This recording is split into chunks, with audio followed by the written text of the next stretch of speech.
Na-recover na kan otoridad ang 14 laptop na hinaabon sa Sorsogon State University sa Barangay Salog, Sorsogon City kan Pebrero 8.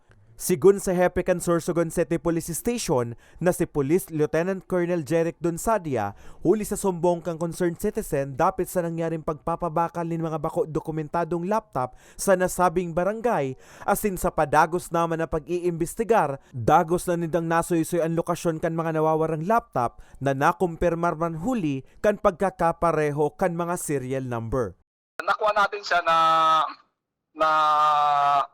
tanong natin siya and na-timingan niya lang and tinarget niya lang talaga yung eskwelahan pero wala pa man talaga siyang target na na items or what. So parang fishing pa lang siya, naghahanap pa lang, na-timingan niya po itong mga laptops. Binisto ang mga sospek na sinda Jomar Tabo Magrasya, 24 anyos, asin live-in partner kaining si Angelica de los Santos Bartolay, dangan si Ruel Raborde Desioso, na anas residente man sa nakan Barangay Salog na tulos man na nagka-arestar sa follow-up operation kan Hepatura. And we are also encourage the people na dapat sinda mismo maging vigilant enough to safeguard their belongings, yung mga pag-aari nila.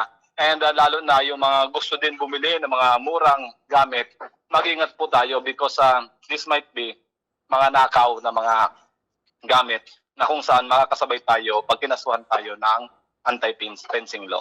Sigun kay Sadia, dati nang imbuelto sa harabonan sa saindang syudad si Magrasya. Sa presente, nasa kustodiya na kan Hepatura ang tulong sospek as sinahahampang sa kasong robbery. Para sa mga baretang tatak Bicol, Carmelo Balya.